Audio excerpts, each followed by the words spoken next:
Nung nag-audition ka lang hanggang sa kahapon o kaninang mga alas 11 lang, naisip mo bang ikaw ang tatanghaling Ultimate Filipino Survivor ngayon sa season 6? Hindi ko po talaga inaasahan. Kasi hindi ko po talaga inaasahan itong mangyayari itong Ultimate Filipino Survivor. Ang ina-expect ko lang po talaga dito, madaanan ako ng camera. Ayun lang po talaga. Hanggang sa dumagdag yung bonus sa akin ni Lord, yung blessings niya. Kaya sobrang nagpapasalamat po ako sa kanya. Ang liit ng pagitan nyo ni Ira. 0.00 something lang. So anong tingin mo ang nagustuhan sa'yo ng mga nanonood, bumoboto sa'yo? Siguro po yung nakita nila yung pagiging determinado ko sa ginagawa ko, yung pagmamahal ko sa craft ko. Ano bang pangarap mo at bakit sumali ka sa Starstruck? Pangarap ko talaga maging artista. Ano po talaga, bata pa lang po ako, artista na po talaga yung gusto kong mangyari paglaki ko. At talagang yung sumunod mo na gusto ko, yung maging beauty queen. Yun po talaga yung sunod-sunod ko talaga, yung artista, beauty queen. Tapos ngayon na, magtutulungan ko na po yung mga kamag-anak ko na kailangan ng tulong. Saan ka lumaki at ilang taon ka na ngayon? Lumaki po ako sa North Caloocan po, dun po sa family ko po.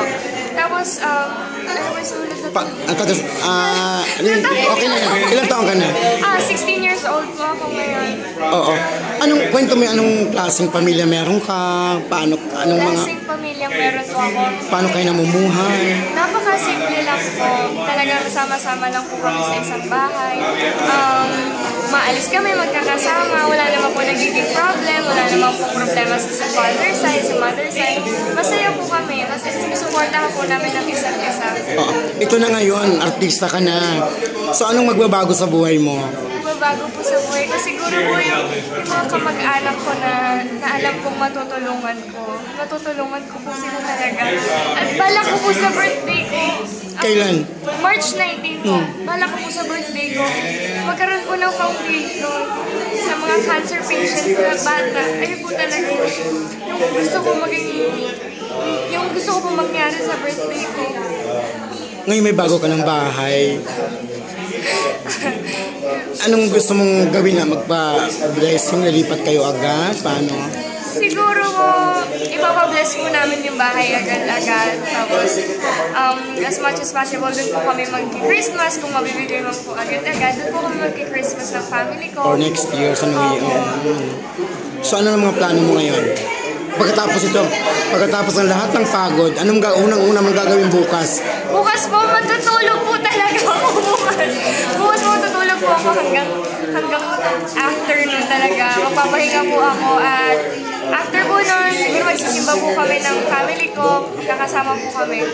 Sa showbiz, anong gusto mong tahakin? Maging drama, actress? Kasi po ngayon, singer, Starstruck po, nalilinya po ako sa drama po talaga, sa iyak-iyakan po. So, gusto po nila ako nililinya at feel ko naman po na kaya ko naman po at gusto ko po yung ginagawa ko. Sino ba mga idol mo? Idol po, sa showbiz, sa showbiz, Miss Jenny Lynn Mercado po, si Marian Rivera, sila po, si Maricel Soriano, sila po talaga. Anong masasabi mo, natanggap mo na yung magandang gift sa'yo sa Pasko? Ito na po talaga yung pinakamagandang gift na natanggap ko ngayong Christmas. Sobrang saya ko po at sobrang blessing po ito ni Lord sa akin. At nagpapasalamat po ako sa Kanya dahil another bonus na naman po niya sa akin. Mensahe mo na lang sa lahat ng nag-text sa'yo, nag-vote.